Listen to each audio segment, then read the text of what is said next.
नमस्कार, स्वागत है आप सबका हमारे चैनल आयुर्वेद आरोग्य में। मैं doctor R C Maurya, Ayurveda medical अफसर, प्रयागराज, उत्तर प्रदेश से। आज हम बात करेंगे हेयर फॉल, एलोपेशिया या बाल्डनेस की।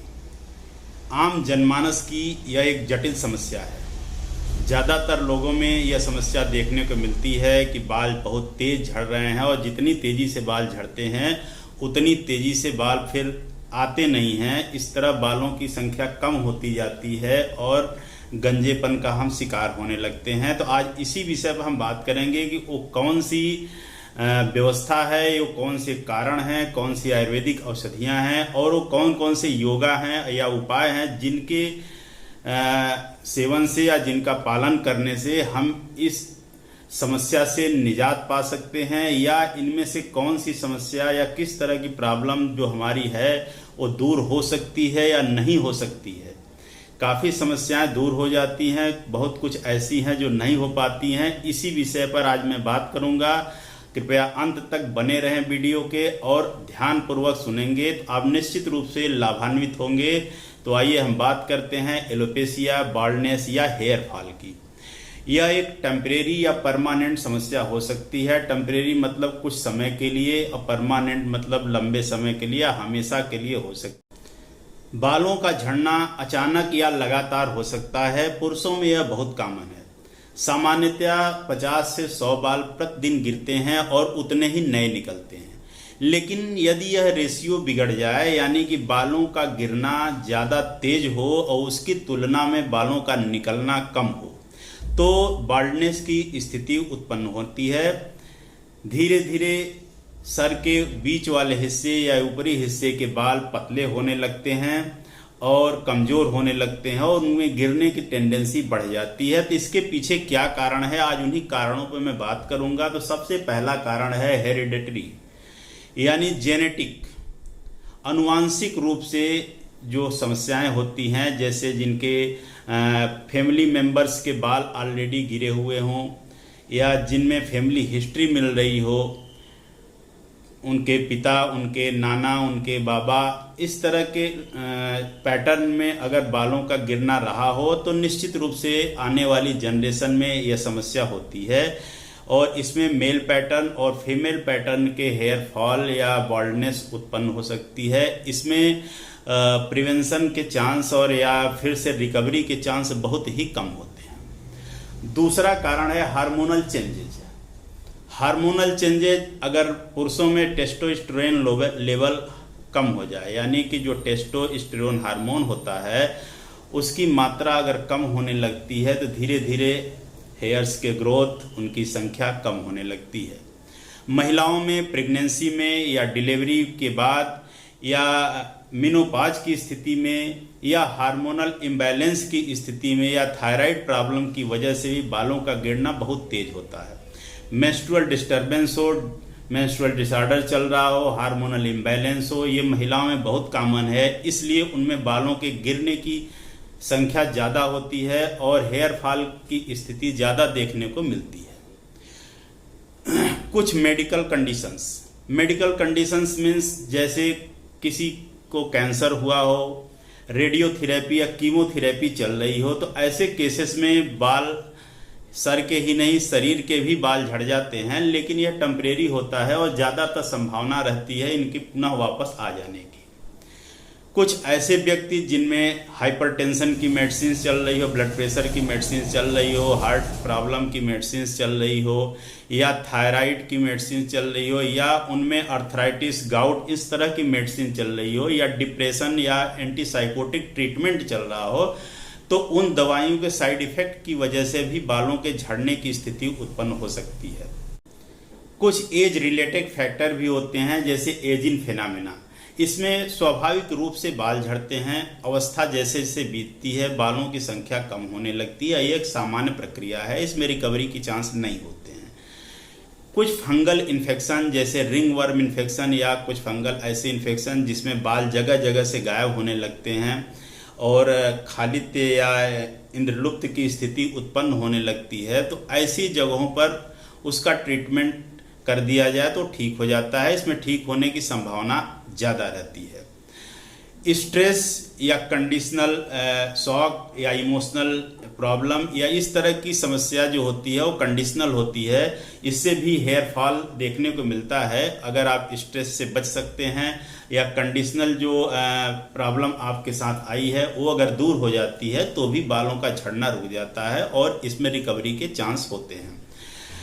एक प्रॉब्लम होती है जिसको एलोपेशिया एरियाटा कहते हैं। यह एक ऑटो इम्यून डिसऑर्डर है जिसमें हेयर फॉलिकल्स जो है डैमेज होने लगते हैं और इसमें आया हेयर फॉल, इसमें रिकवरी के चांस बहुत ही कम होते हैं। लेकिन अगर मैं अपनी इम्यूनिटी को बूस्टअप कर लेते हैं और इम्यूनिटी अच्छी रखते हैं और ये ऑटो इम्यून डिसऑर्डर उत्पन्न होने नहीं पाता है तो इसमें भी संभावना रहती है कि हेयर फॉल रुक जाए।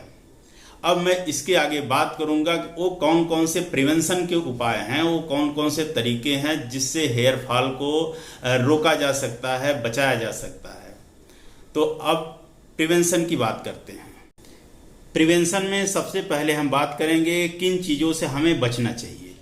तो cosmetic, hair colour, hair dye, hair dryer और हेयर स्टाइल या जिसमें ऐसी स्टाइल जिसमें बालों का ज़्यादा खींचना होता हो, ज़्यादा बालों का गूथा जाता हो, इन सब चीज़ों से बचना चाहिए क्योंकि उसमें स्ट्रेस हेयर फॉल होने की संभावना रहती है। स्मोकिंग और अल्कोहल भी हमारे लिए अच्छा नहीं है, इसको भी हमें छोड़ देना चाहिए।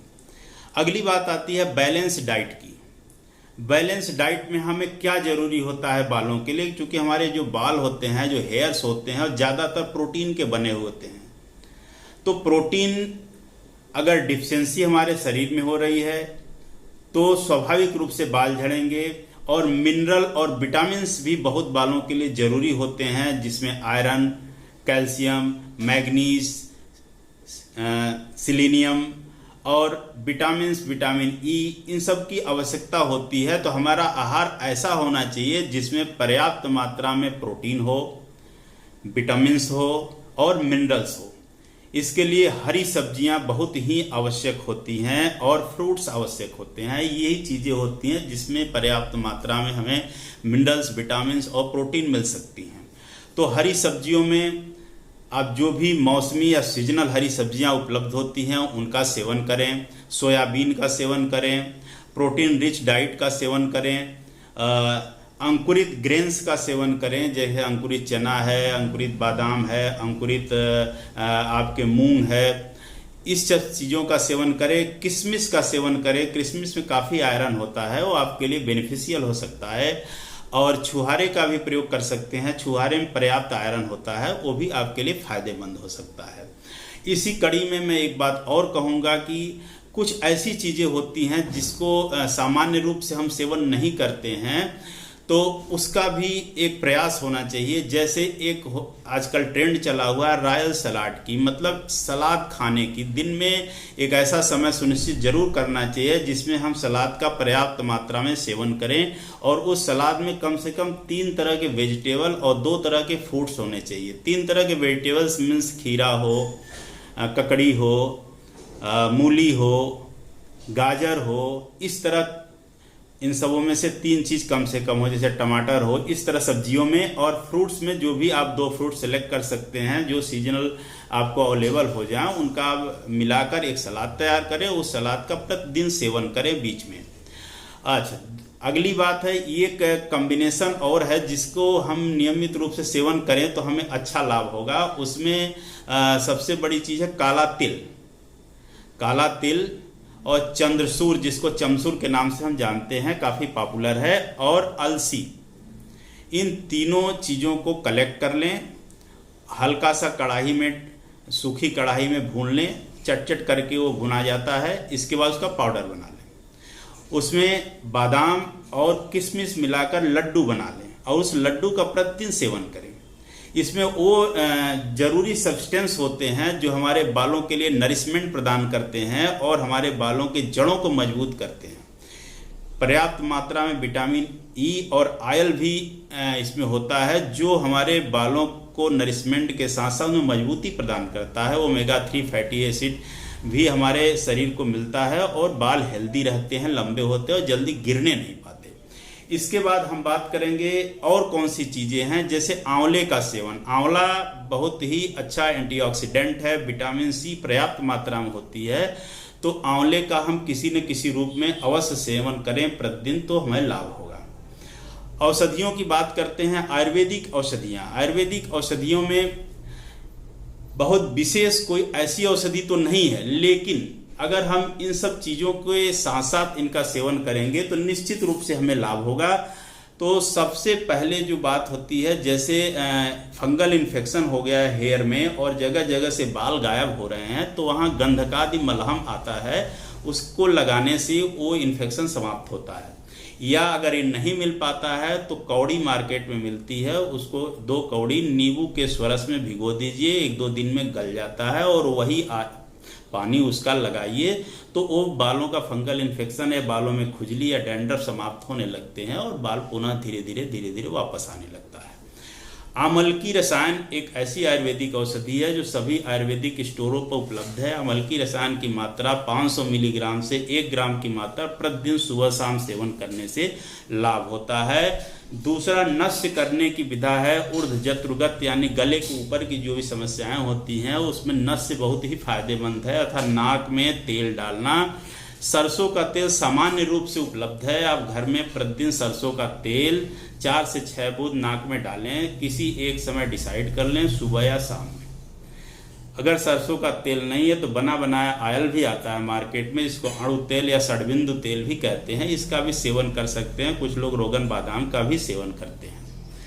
ऑयल के रूप में महाभृंगराज ऑयल बहुत पॉपुलर है, लोग इसका यूज करते हैं, या नारियल का तेल भी यूज करते हैं। नारियल के तेल में अगर हम गुड़हल की पत्ती या गुड़हल के फूल का स्वरस मिलाकर उसको पाक कर लें और अच्छे से बढ़िया तेल बनाने की विधि से उसको तैयार कर लें, तो वो भी आपके लिए बहुत ही फायदेमंद होगा और हेयर फॉल को कम करता है। अब हम बात करेंगे कि वो कौन से तरीके हैं, कौन से योगा या व्यायाम हैं या योगासन हैं जिसको करने से हमें इसमें और इम्प्रूवमेंट होगा। तो योगासनों की बात करें तो इसमें सबसे बढ़िया आसन जो होता है वो शीर्षासन होता है, यानी सिर के बल खड़े होना।